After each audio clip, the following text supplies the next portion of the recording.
As a woman over 50 or even 40, do you find yourself experiencing more bloating since being in menopause? Maybe you struggle getting into your clothes, or worse, do you find yourself avoiding being with other people just in case you get caught out in an embarrassing moment? Today I thought I'd talk about menopause bloating, what may be causing it, and share 5 tips that I do to reduce my menopause bloating. I'll also share how I make my sauerkraut recipe, because sauerkraut is one of the foods that I use to reduce my menopause bloating. Of course we're all different, and what works for me may not necessarily work for you. And it's also worth seeing your doctor or other healthcare professional to make sure that you're doing what's right for you, especially if you have any medical issues. My first tip is to include apple cider vinegar and bitter leaves in your diet. As we get older, our stomach acid and digestive enzymes naturally declines. We need good levels of stomach acid to be able to digest our food and to help release other digestive enzymes. If our stomach acid is too low or not acidic enough, or we don't produce enough digestive enzymes, we could be eating the best diet, but we may still not benefit from the nutrients they provide. This is because our body can't break food down into small enough particles to absorb the nutrients our diet provides. This may be one reason why you don't have an appetite to eat, you feel full really quickly after eating just a few bites of food, or you feel really bloated and uncomfortable after eating. Adding apple cider vinegar may be enough to help increase the acidity of your stomach, as well as help release other digestive enzymes. Bitter leaves are also associated with stimulating the release of our digestive enzymes, and this is why I use apple cider vinegar as dressing in a lot of my lunchtime salads. I also know how expensive apple cider vinegar can be, which is why I started making my own homemade apple cider vinegar.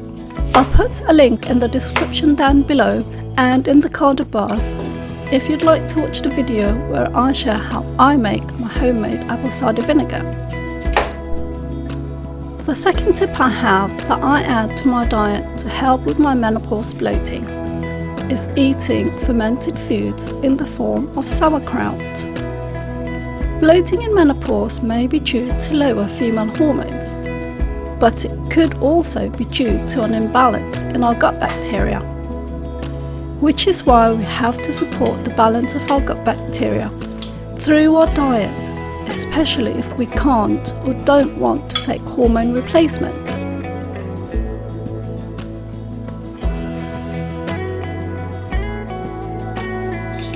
Fermented foods develop bacterial cultures through the process of fermentation. By adding fermented foods in our diet, we add beneficial cultures that may help to balance our gut bacteria and reduce our bloating.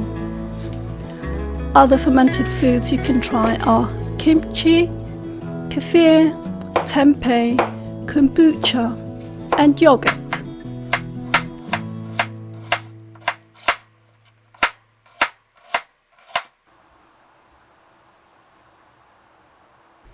I used to buy probiotic supplements to help with my digestive issues. But if you're like me, you'll probably find that buying lots of supplements can get a bit expensive. And it's also best to start using food first, which is why I started making my own sauerkraut.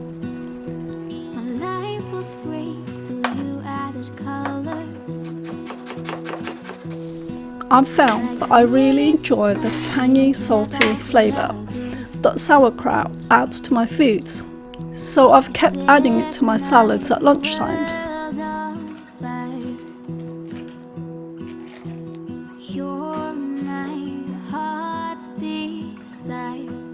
I got the basic recipe from a book I've had for a while now, and I'll put a link in the description down below if you'd like to make your own sauerkraut, or you just want to have more ideas on what fermented foods to make at home.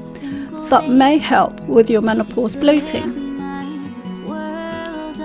The third tip that I have when it comes to reducing my menopause bloating is to cut back on sugary foods, drinks and alcohol.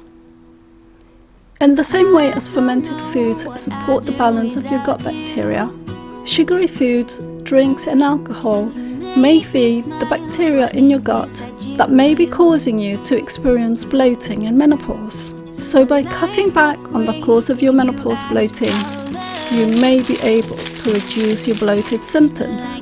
If you want to reduce these types of foods, it may be easier to cut down slowly, instead of going cold turkey and stopping them all at once. This may make cutting back on these foods and drinks more sustainable in the long term. Start by replacing one meal per week with vegetables instead of pasta, rice or potatoes, for example. Replace your snacks of biscuits or cake with a handful of nuts or nut butter and celery sticks or carrot batons.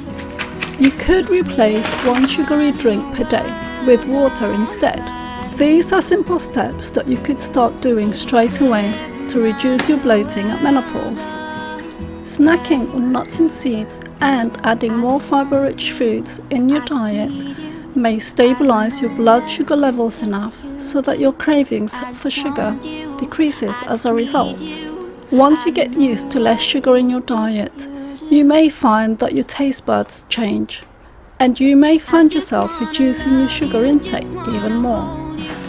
The fourth tip I have when it comes to reducing my menopause bloating is to add more vegetables in my diet. This is because vegetables and fibre-rich foods is another way to feed the beneficial bacteria in our gut. They also help with bowel movement to reduce constipation and bloating. Now, if you start adding more fibre-rich foods in your diet, remember to increase your water intake. This is because eating more fibre can make bloating and constipation worse if you don't drink enough water. And this is another reason to start introducing changes in your diet slowly. Your body and gut bacteria will take time to adjust to the changes you're making in your diet. Start slowly and build up to minimize any reactions to the foods you may be new to eating. Start by replacing an evening meal with half a plate of vegetables instead of pasta, rice or potatoes.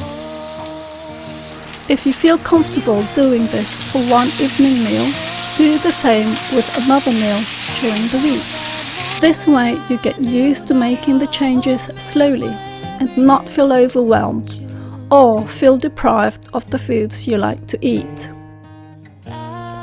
The fifth tip I have when it comes to reducing menopause bloating is to move more.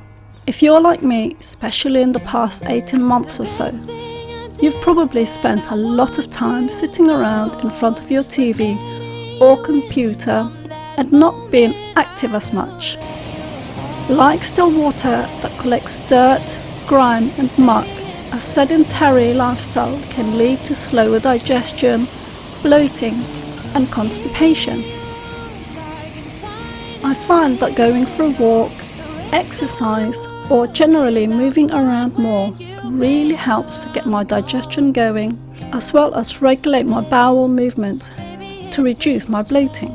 If you find walking boring, try listening to music or an audiobook on your walk to help motivate you. Another way to get more active is to do something you enjoy, whether it's dancing, Zumba, bowling, or dare I say it, go to the gym. Again, it's important to start slowly if you're not used to being active. The important thing is to do something you enjoy, which will motivate you to move more. Start by walking or doing a fun activity for half an hour per day, 1 to 2 times per week. Then build up the frequency and time you're active. Set yourself mini goals so that it's easier to achieve without losing the motivation to keep going. You may find that you'll soon feel and look better, and this may be enough to motivate you to start creating more challenging goals. It's also important to remember not to compare yourself to others who are at a different stage in their fitness journey. No one started fit, and we all start somewhere, and where you start is what's right for you. You are doing this for you and no one else, so it's important to remember this. I hope you've enjoyed the tips I've shared with you today. And if you'd like more tips or recipes to help you with your menopause journey, remember to subscribe and tap the bell icon so you'll get notified when I've posted another video. And until then, I'll see you in the next video.